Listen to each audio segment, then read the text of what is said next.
वसुदेवसुतं देवं कंसचाणूरमर्दनं देवके परमानंदं कृष्णं वंदे जगद्गुरु श्री गोपाल कृष्ण महाराज की जय. माय बाबा, मी एक शेतकरी आहे. मला 2 बैल आहेत. मी ते 2 बैल घेऊन शेतात जातो. बैल बी काम करतात, मी बी काम करतो. आम्ही संध्याकाळी घरी येतो. बैल कोठ्यात झोपतात, घरात झोपतो. बैल तरी पाप करत नाहीत, पण मी पाप करतो. आणि म्हणजे पाप तर करतोच करतो, पण माझ्या भल्याचा मी विचार कधीच करत नाही. माझं भलं कशात आहे याचा विचार करत नाही, आणि बैल बी करत नाही. मग माझ्यामध्ये बैलामध्ये काहीच फरक नाही. मग असे बरेच बैल जगात आहेत. असे बरेच बैल जगात आहेत.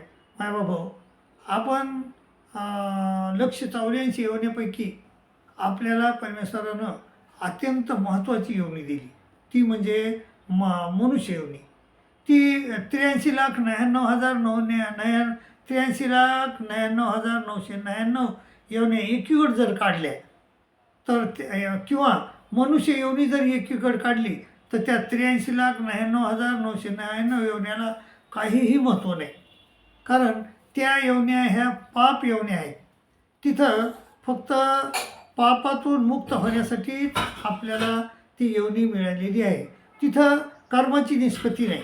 फक्त आपण जे पाप केले त्या कर्माची परतफेड करण्यासाठी, त्या पापाची परतफेड करण्यासाठी आपल्याला परमेश्वरानं दिलेली ती योनी आहे.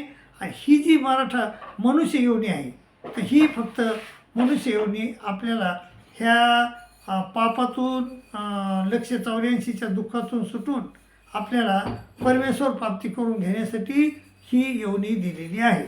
ही योनी म्हणजे अशी आहे मायबाप, की नरक आणि स्वर्ग याच्यामध्ये उभी मधात आहे.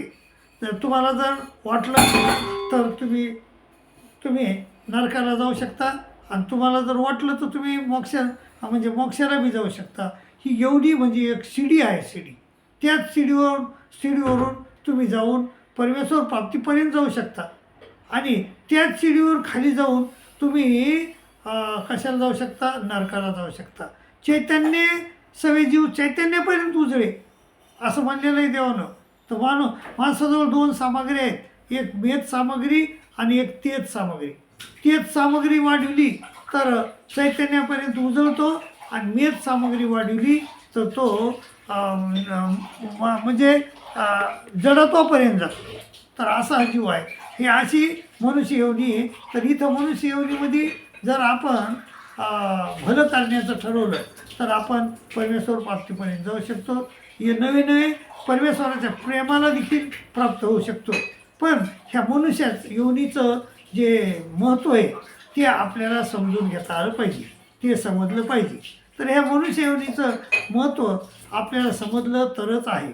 तर ह्या मनुष्य योनीमध्ये आपल्याला परमेश्वरानं मनुष्य योनी देऊन आपल्याला 3 गोष्टी आगाऊचे दिलेले. इतर बैलापेक्षा इतर प्राण्यापेक्षा आपल्याला 3 गोष्टी आगाऊच्या दिलेल्या आहेत. बुद्धी दिलेली आहे, वाचा दिलेली आहे, आणि स्वातंत्र्य दिलेली. मग त्या बुद्धीचा, वाचाचा, स्वातंत्र्यतेचा फायदा आपण इथं घेतला पाहिजे. तर बुद्धी ते म्हणले, श्रीकृष्ण महाराज म्हणले, बुद्धियुक्त जे हाती आहे उभे सुकृत दुष्कृते, आणि तस्मात देवाय जसो योग कर्मसु कौशल्य. तर बुद्धीनं सुकृत काय आहे आणि दुष्कृत काय आहे हे आपण जाणून घ्यायला पाहिजे. आणि आपण जे सुकृत आहे ते करायला पाहिजे, दुष्कृताच्या नादी नाही लागलं पाहिजे. आणि आपण स्वतंत्रता आहे, आपण स्वतंत्र आहे. बुद्धी आपल्याला स्वतंत्रता आहे. तर स्वतंत्रता कशी टिकन असं श्रीकृष्ण महाराजांनं स्वतंत्र टिकविण्याचा फायदा त्यानं आपल्याला उपाय सांगितला आहे. ते म्हणले, यतेंद्रिय मनोबुद्धी, मन बुद्धी ताब्यात पाहिजे. इथं मनुष्य जन्मात येऊन आपल्याला मन आणि बुद्धी आपल्या ताब्यात राहिली पाहिजे. यतेंद्रिय मनोबुद्धी, आणि मुनी मोक्षपरायण, आणि माणसानं मोक्षपरायण राहिलं पाहिजे. परमेश्वर मला भेटावा, परमेश्वराची प्राप्ती व्हावं अशी आपल्याला सदोदित वाटलं पाहिजे. मुनी मोक्ष पर्यायना विगतेच्या भयक्रोधो, आणि भयक्रोध आपलं गेलं पाहिजे. विगतेच्या भयक्रोधो ये सदा मुक्त येवसा, असं श्रीकृष्ण महाराजांना आपल्याला सांगितलं आहे. म्हणजे बुद्धी वाचा आणि स्वतंत्रता. आता वाचा म्हणजे काय? वाचामध्ये वाचेनं आपल्याला कशाला दिली? परमेश्वराचं चिंतन करण्यासाठी आपल्याला वाचा दिली. त्या वाचेनं आपण परमेश्वराचा हरिनाम घेतलं पाहिजे, परमेश्वराचं चिंतन केलं पाहिजे. नाही तर नुसती शिव्या देण्यासाठीच आपण जर वाचा वापरली तर आपल्याला नरकाला गेल्याशिवाय आपला दुसरा उपाय नाही. आपण त्याच वाचेचा फायदा जर आपण हरिनाम घेतल्यामुळं हरिनाम घेऊन जर केला आणि त्याच वाचेचा फायदा जर आपण लोकांना शिव्याशाप देऊन केला तर शिव्याशाप दिल्यानं आपण नरकाला निश्चितच जाऊ. आणि जर हरिनाम घेतलं त्याच वाचेनं जर हरिनाम घेतलं तर आपण निश्चितच कुठं जाऊ? निश्चितच आपण मोक्षाला जाऊ. त्यामुळे मायबाबा हा जो मनुष्य देह आहे, हा मनुष्य देह म्हणजे एक शिडी आहे. त्याच शिडीनं आपल्याला वर जाता येतं आहे आणि त्याच शिडीनं खाली जाता येते. वर म्हणजे मोक्षाला जाता येतं आहे आणि खाली म्हणजे नित्य नरकावरपर्यंत भाजन आपण होऊ शकतं आपलं. त्यामुळं आपण हे इथं येऊन म्हणजे काय वागलं पाहिजे? सावधान वागलं पाहिजे. आणि आपण मनुष्य आहोत आणि आपल्या मानवता आली पाहिजे. मानवता म्हणजे काय? मानवतेचा अर्थ राम सुखदास आणि बऱ्याच लोकांना संतांनी लावलेला आहे. ते म्हणतात दुसऱ्याच्या दुःखात दुःखी होणे आणि दुसऱ्याच्या सुखात सुखी होणे याला मानवता म्हणतात. तर आपण मला सांगा, किती लोक दुसऱ्याच्या दुःखात दुःखी होतात आणि किती लोक दुसऱ्याच्या सुखात सुखी होतात. लोकांच्या दुःखात सुखी होणारे लोक मी पाहिले, लोकांच्या दुःखात सुखी होणारे लोक पाहिले, लोकांच्या सुखात दुःखी होणारे लोक पाहिले मी. मग बाबा असं जर आपण विनाकारण लोकांच्या दुःखात सुखी झालोत आणि सुखात दुःखी जर झालोत तर आपला काय फायदा आहे? एखाद्या आपल्या गावातला एखादा जवळचा माणूस पोरगा जर एखादा चांगल्या नोकरीला लागला, त्याचं भलं झालं तर आपल्याला नाही देखत न. तर ते तसं नाही. आपले मन शुद्ध झालं पाहिजे मायबाबा. जोपर्यंत अंतःकरण शुद्ध होणार नाही तर जवळजवळ आणि ह्या प्रपंचात म्हणजे आपण जवळजवळ ह्या प्रपंचातून बाहेर निघणार नाही. आणि अंतःकरण जोपर्यंत आपलं शुद्ध होणार नाही तोपर्यंत आपल्याला परमेश्वर आपल्या हृदयात बसणार नाही. अनंत सामाय ते श्रीकृष्ण स्वामी म्हणले, अनंत सामाय तिथे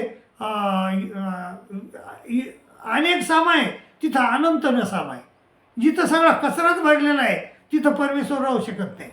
अनंत सामाय तिथं ईश्वर न सामाय आणि ईश्वर सामाय तिथं अनंत न सामाय. आणि जिथं ईश्वर बसलेला आहे आपल्या हृदयात तिथं अनेक काही वाईट गोष्टी इथं येऊ शकत नाहीत. आणि म्हणून बाबा या संसारातून थोडं वेगळं व्हायचं आहे.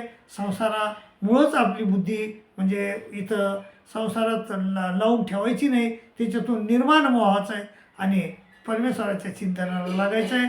आपली बुद्धी शुद्ध करायची आणि आपण हे समजून घ्यायचं आहे की आपण बैल नाहोत. बैलापेक्षा आपल्याला मन आणि बुद्धी आणि स्वतंत्रता या 3 गोष्टी आगाव दिलेल्या आहेत. म्हणून त्या बुद्धीचा वापर करून आपण ह्या संसाराकडे बघितलं पाहिजे. आज संसारात आपलं कोण भलं बघू इच्छित आहे, आपलं खरं प्रेम कोण करतं हे जाणून घेतलं पाहिजे. मायबाबा आपल्या ह्या संसारात कोणी प्रेम करत नाही. फक्त 3 माणसं प्रेम करतात, एक आई ईश्वर, गुरु आणि तिसरी आई. जर ईश्वर खरा प्रेम करतो, आई प्रेम करते आणि गुरु प्रेम करतो. परंतु म्हणजे दुःखाची गोष्ट अशी आहे की आपण त्या तिघायचंच ऐकत नाही. पण मायबाबा बाकी सगळेच ऐकतो पण ह्या तिघायचं ऐकत नाहीत. मायबाबा ह्या तिघायचं ऐका, गुरुचं ऐका, ईश्वराचं ऐका, आईचं ऐका. आणि मायबाबा तुम्ही बैल नाही, बैलापेक्षा तुम्ही वेगळे आहेत. तुम्हाला बुद्धी आहे, वाचा आहे, स्वतंत्रता आहे आणि तुम्ही एक माणूस आहात. आणि त्या माणूसपणाचा, मनुष्य देहाचा फायदा घ्या, वाचेचा फायदा घ्या, स्वातंत्र्याचा फायदा घ्या आणि ह्या बैलातून एकदाच बाहेर निघा आणि आपलं भलं करून घ्या अशी तुमच्या चरणी नम्र विनंती करतो आणि तुमची रजा घेतो. दंडोत प्रणाम, दंडोत प्रणाम, दंडोत.